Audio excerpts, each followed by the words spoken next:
And now, stay tuned for the mystery program that is unique among all mystery programs. Because even when you know who's guilty, you always receive a startling surprise at the final curtain. In the Signal Oil program, The Whistler.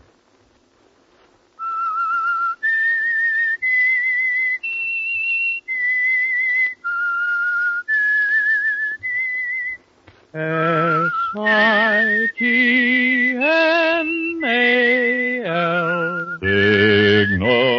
Signal Gasoline. Signal, the famous Go Farther gasoline, invites you to sit back and enjoy another strange story by The Whistler. For extra driving pleasure, the signal to look for is the yellow and black circle sign that identifies Signal service stations from Canada to Mexico. And for Sunday evening listening pleasure, the signal to listen for is this whistle that identifies the Signal Oil program, The Whistler.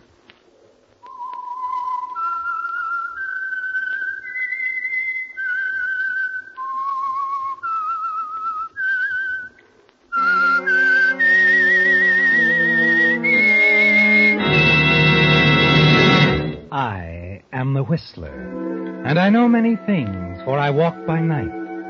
I know many strange tales hidden in the hearts of men and women who have stepped into the shadows. Yes, I know the nameless terrors of which they dare not speak. And now the Whistler's strange story, Ticket to Murder.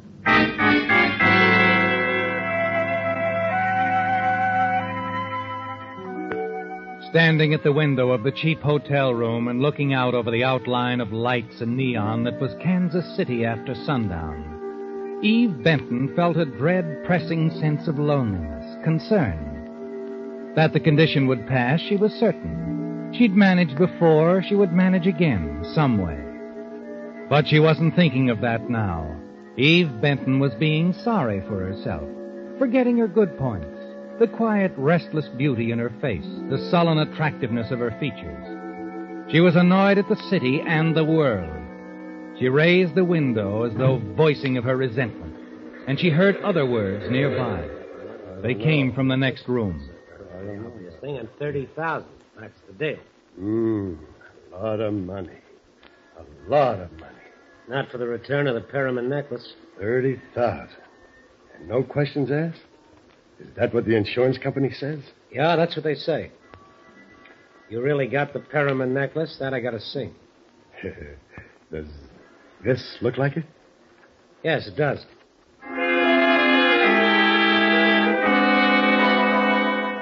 You smile strangely, don't you, Eve? Listening in ironic amusement.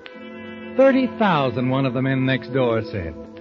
They're talking in thousands while you stand so close by, wondering where you'll get the money to pay your hotel bill.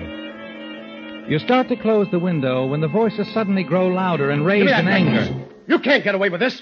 I'll worry about that. You just worry about this. You freeze to the spot, don't you, Eve? Your outstretched hand touching the windowsill remains fixed, rigid like a statue, and then you hear someone climbing out onto the fire escape. A man is outlined by the staccato flashing of a neon sign on top of the building next door. He hesitates, glances back at the room he just left. You get a clear look at his face, and then he starts down the fire escape steps.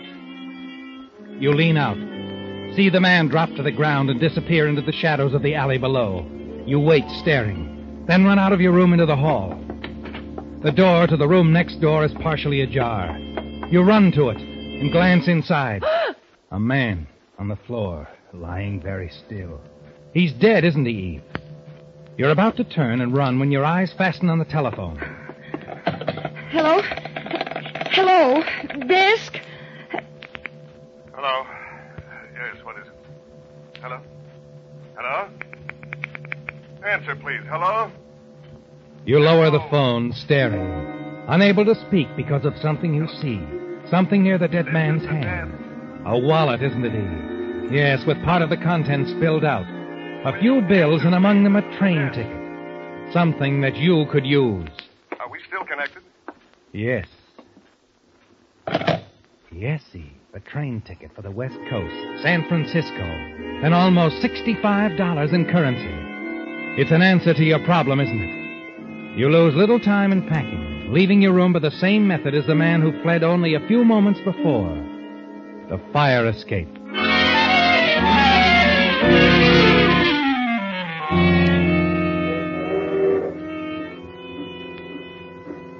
Later, as you settle safely back in the seat, the train begins to roll. You casually present the stolen ticket to the conductor. You've succeeded, haven't you, Eve? No questions asked. The train gathers speed, hurrying you away from Kansas City. You relax now, become aware of your surroundings, the other passengers. Notice the man opposite you, his face half obscured by a newspaper. And then... Oh, I'm sorry. Did I startle you? Oh, no. No, it's just that you look like someone I knew. Well, now I've got another reason to be sorry. That I'm not. You just get on the train? Kansas City, yes. Oh, it's an interesting place. Yes. Yes, it is. He smiles, doesn't he, Eve? He can even do that. This man who pretends to be so nonchalant, so much at ease. You wonder how he would feel if he knew that you had recognized him. That you were certain he was the man you saw fleeing from the hotel room next to yours. That you shared his grim secret of murder. Something wrong? What? Well, the way you're staring at me. You said I'm not the guy you thought I was. Is there some other reason? No, there isn't anything. You want to read the paper? No, thank you. Oh, good. I'd rather talk anyway. Talk? Yes. We've some distance to travel together. There's no reason why we shouldn't become better acquainted. Is there? No. No, there isn't. No reason at all.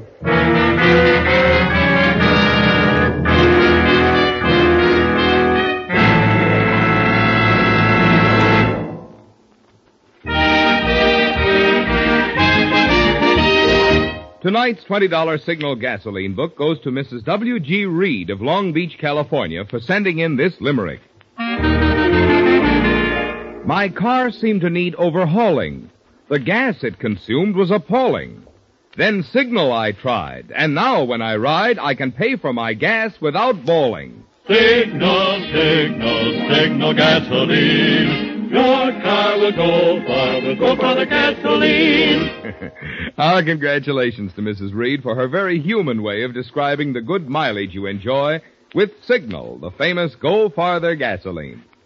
Too bad there wasn't room in her limerick to get poetic about all the benefits you notice when you switch to Signal. I mean Signal's snappy starting, Signal's peppy pickup, Signal's smooth, silent power. For it's a fact, mileage and performance go hand in hand.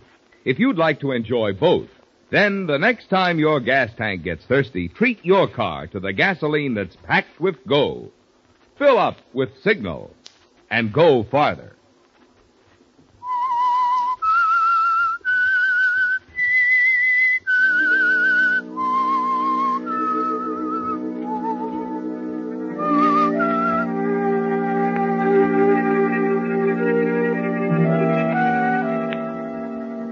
You're unable to avoid the young man sitting across from you, aren't you, Eve? A man who's introduced himself as Frank Gilby. A man you're certain committed a murder in the hotel room next to yours in Kansas City. Later, he escorts you to the club car of the train, orders cocktails, and the two of you talk like old friends as the train roars through the night heading west. You're careful to avoid mentioning the hotel, aren't you? Leave it to him to take the lead in the conversation. All you want to do is get the trip over with and leave the train. But by the time you reach Oakland and board the ferry boat that will take you to San Francisco, the young man has become quite persistent. Miss Benton. Miss Benton. Yes? Oh. You know, I think you've been trying to avoid me, Miss Benton. Eve. Any reason? Wait. No, Mr. Gilby, I've told you. I was beginning to think I should take those magazine ads to heart. Oh, no, it's just that I've had things on my mind. I've been thinking about a job. Well, perhaps I can help you. I know a lot of people. No, I have something waiting for me in the city. Well, it was just a thought. In case it doesn't work out, I wish you'd give me your address. I'm not sure what it will be. Well, mine is 4950 California Street. I've got a flat there. I don't believe I asked. No, you didn't. I'm forcing myself on you, Miss Fenton. You try too hard. Do I? Well, don't blame me. I'd really like to see you again. Perhaps you will. Like I said, maybe if that job doesn't work out... Yes, I know. 4950 California Street.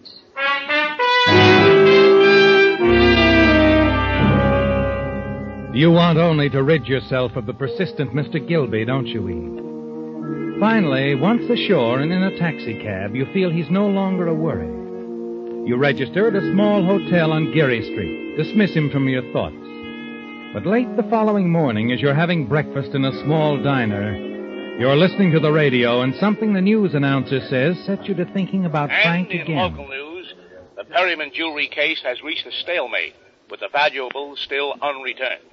According to insurance investigator Leonard Quinn, a contact with an underworld character in Kansas City failed to take place. It has since been revealed that the insurance company has made a tentative offer of $30,000 with, as we understand, no questions asked for the return of the necklace to their representative, Mr. Quinn, or to the home of wealthy Mrs. Evans Perryman in Hillsborough. However... Well, I wanted to hear that. Huh? Oh, sorry, lady. The guy was just about through, though. Well, what was that name he mentioned? Mrs. Evans somebody? Perryman. Mrs. Evans Perryman. Lives down the peninsula. Perryman. I see. You acquainted with the lady? No. But I've heard of the name.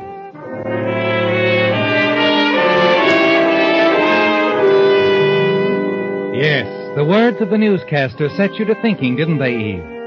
Particularly the mention of $30,000. That was the figure you heard Frank Gilby mention in that Kansas City hotel room. And you remember the name Perryman, too.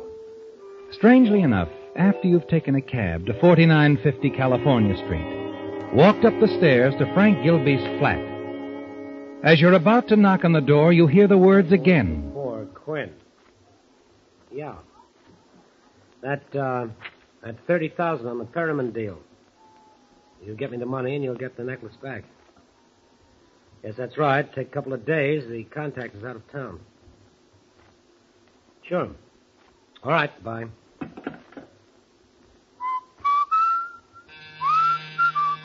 Yeah. Oh, Eve, hello. Hello, Frank. Changed your mind, huh? Thought you'd look me up after all? Uh-huh. Well, how'd the job go? You all set? No, I didn't go there. Well, maybe I can help on that, like I said. I'm sure you can. Well, come in. Like I said, I'm sure you can help me, Frank. Well, anything at all. I'm glad you feel that way. Because I'm referring to the Perryman deal, the $30,000 you were going to get from Leonard Quinn and the insurance company. What? Mm-hmm. The $30,000 you wanted all for yourself.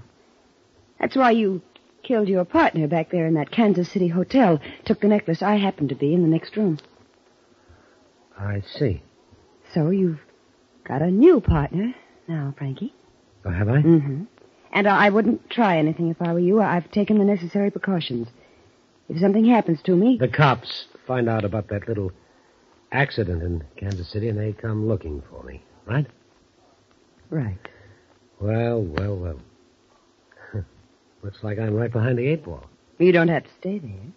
If you play it right. That means your way. My way. Okay. Have you talked with Quinn? No. Oh, now, Frankie. I think you have. Okay, so I talked with him. He thinks I'm just a go-between. Naturally, you wouldn't tell you'd killed a man to get the necklace. What sort of an arrangement have you made with him? He gives me the dough, and in a couple of days, after I contact the guy with the necklace, I bring it back to him. That's all. Quinn trusts you that much? Oh, sure. I've handled deals like this before for Mr. Quinn. When is he going to pay off? Tonight. Oh, fine. Well, it's all settled then. I'll meet you here after you've collected from Quinn. What time? I'll be back by 9. We'll open a bottle of champagne to celebrate. I'll buy. Naturally, it's your party. I'll see you tonight, Frankie. At 9.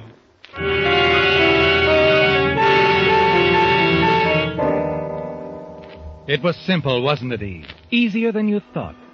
And now you're in partnership with a murderer. A temporary partnership, you tell yourself, and it'll be worth it. $15,000. After it's over, you'll move on, start a new life.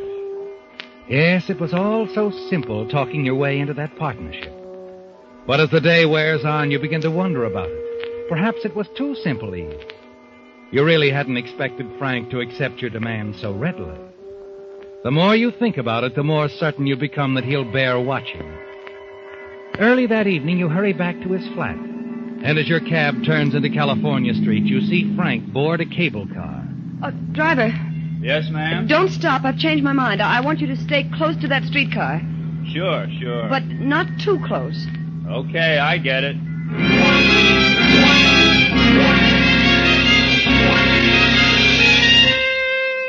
At Montgomery Street, you watch Frank step into an office building. And sitting in the cab, you wait, keeping your eyes on the entrance. A quarter of an hour goes by, and then he comes out, walks back to the corner, hops onto a cable car as it starts the climb up the hill. Driver? Yeah, I know. The cable car. It ain't none of my business, lady. You're quite right, driver. It's none of your business.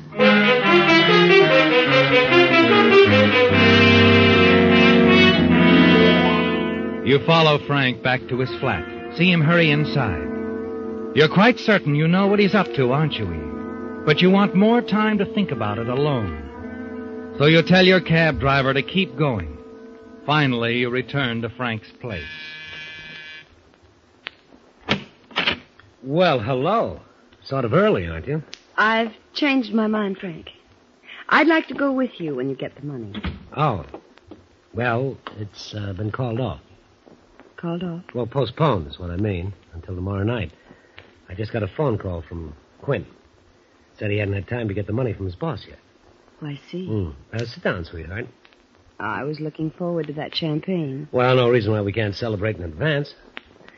I was hoping you'd call me. Were you? Yeah, I thought we might have dinner together. North Beach, Fisherman's Wharf, maybe? Sounds interesting. What do you say? Well, I've always wanted to see the top of the Mart. Fine. We'll start there. All right. There's a nice little restaurant on Broadway I think you'll like. Best veal scallopini in town. I'm sure I'll love it, whatever it is. Oh, Frank. Yeah. My gloves. I must have left them on the chair. Oh, sure. I'll get them. The moment he turns around, steps back into the room, you snap the automatic lock on his door so that it's unlocked. Now you won't need a key, will you, Eve? Then quickly you reach down and tear a hole in your stocking. In a moment, Frank returns. Here we are. Oh, thanks. All set? All set. Oh, dear. What's the matter? Well, just look at that. A run in my stocking. Look at it. Yeah, that's quite a run. Nicest one I've seen in a long time. Well, you won't mind stopping by my hotel for a minute, will you? It's only a block out of our way. Oh, of course not. Let's go.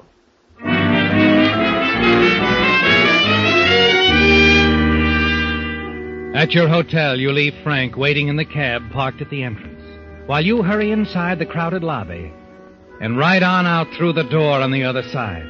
You go back to Frank's place a block away, slip quietly into the apartment, find what you'd expected, an envelope containing $30,000 in his suitcase. You put the envelope in your purse. Well, Frank was going to double-cross you after all, wasn't he, Eve? Yes, you've proof of that now. You hurry back to your hotel and go quickly to your room. The whole thing has taken you less than 5 minutes. And now you put in a phone call to the railroad station, check the trains leaving town, and make your reservations. As you hang up the receiver... Yes? Yes, what... I got to wondering about you, sweetheart. Oh, Frank. Well, I'm sorry I took so long, but I had a long-distance phone call from my brother. What, news from home? Yes, and not too good, I'm afraid. My father's had another attack. I'm terribly worried. Well, that's too bad. Frank, about tonight. I don't feel much like celebrating. You understand. No, sure. I wouldn't be very good company. Oh, don't give it another thought, baby. We'll have dinner tomorrow night. All right. I'm really sorry. Oh, sure. I'll see you tomorrow.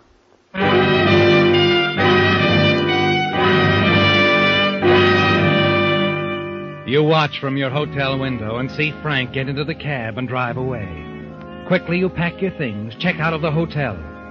It's 2 hours before your train leaves. Time to have dinner. But first, there's one thing you must do. You've made up your mind about that, haven't you, Eve? From the moment you found the $30,000 in Frank's flat. You step into a phone booth and call the police department.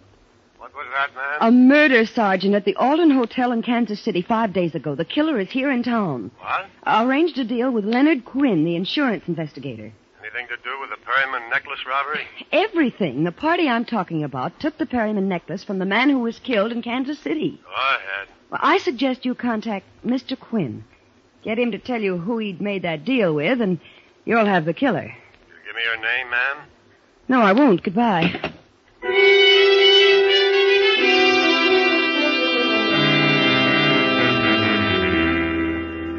Now you're settled comfortably on the train as it moves out of the station, rumbles through the outskirts of San Francisco. You lean back, close your eyes. It's been a trying day, hasn't it, Eve? And you're tired. As you listen to the rhythmic click of the wheels, you doze off. And then suddenly you're awake again. You're staring at the newspaper headlines in the hands of the man sitting opposite. Perryman necklace mystery near solution. Local police link obscure Kansas City murder victim with theft. A cold wave of fear sweeps over you. Then he lowers the paper. Hello, sweetheart. Frank. You surprised? The switchboard operator at your hotel couldn't resist a 10-spot. I see. How stupid of me. Wasn't very smart of you to walk out with my 30 grand, either. Isn't that what you were going to do? You got me all wrong, honey. I was going to surprise you. I'll bet. Okay. So each of us tried to double-cross the other one. What do you say we call it even and split the money between us? All right, Frank. We ought to try to get along, sweetheart. You have something on me, and I can make trouble for you if I want to. Can you? You're in this as much as I am now. I can always say that you helped me do that job in Kansas City. Our coincidental appearances would make it pretty hard for you to deny. Yes, I guess it would. So let's bury the hatchet, Why not? And after we get back to San Francisco, we can do the town together, baby. Have a lot of laughs. You know, I got a hunch this partnership's going to turn out okay. I was just thinking the same thing. We'll just forget the past. Think only of the future. Right. A bright future, sweetheart. For the two of us.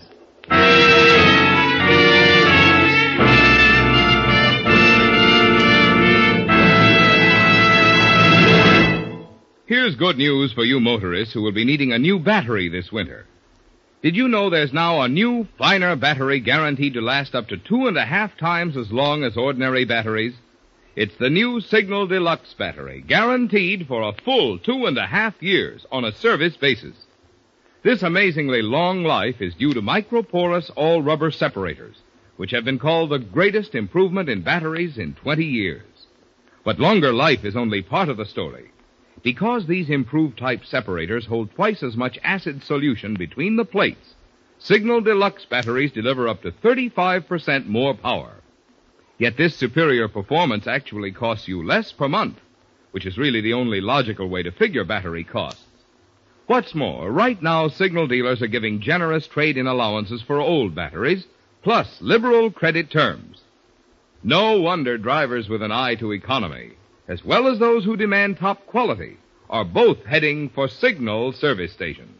They know that today's best battery buy is a quicker starting extra long life Signal Deluxe battery.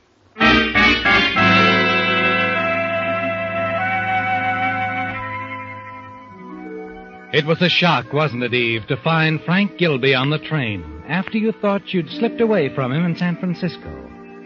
You were certain you'd seen the last of him, and you'd have the $30,000 all to yourself.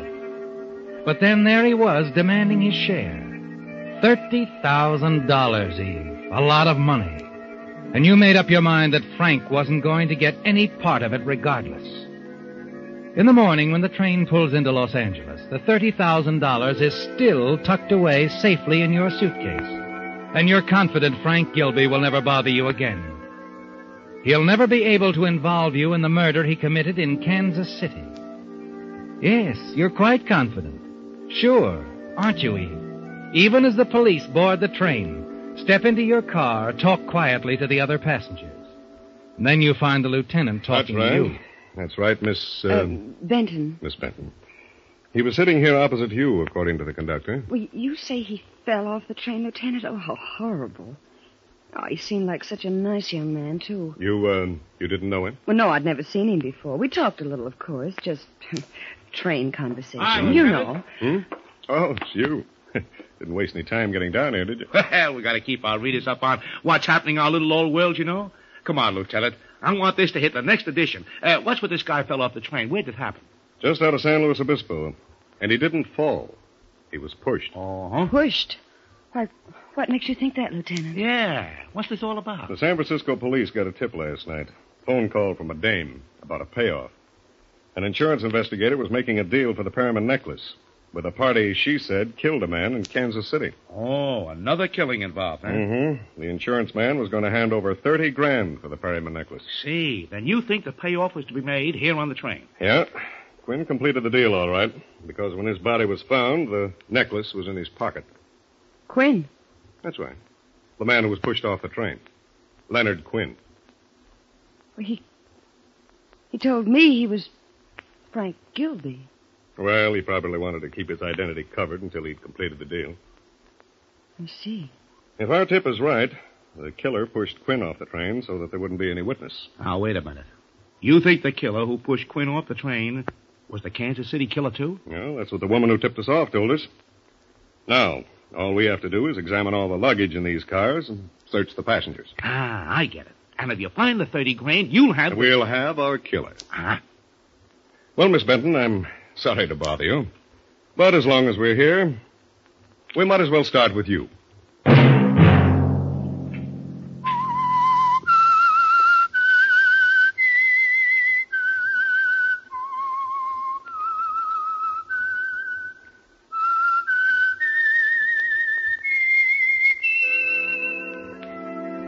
Let that whistle be your signal for the Signal Oil program, The Whistler, each Sunday night at this same time. Brought to you by the Signal Oil Company, marketers of Signal gasoline and motor oil and fine quality automotive accessories. Remember, if you would like the fun of having your friends hear a limerick of yours on The Whistler, the address to which to send it is the Signal Oil Company, Los Angeles 55, California. All limericks become the property of the Signal Oil Company. Those selected for use on The Whistler will be chosen by our advertising representatives on the basis of humor, suitability, and originality. So, of course, they must be your own composition. Featured in tonight's story were Joan Banks and Frank Lovejoy. The Whistler was produced and directed by George W. Allen, with story by Joel Malone and Adrian John Doe, music by Wilbur Hatch, and was transmitted to our troops overseas by the Armed Forces Radio Service. The Whistler is entirely fictional. All characters portrayed on The Whistler are also fictional. Any similarity of names or resemblance to persons living or dead is purely coincidental. Remember at this same time next Sunday, another strange tale by The Whistler.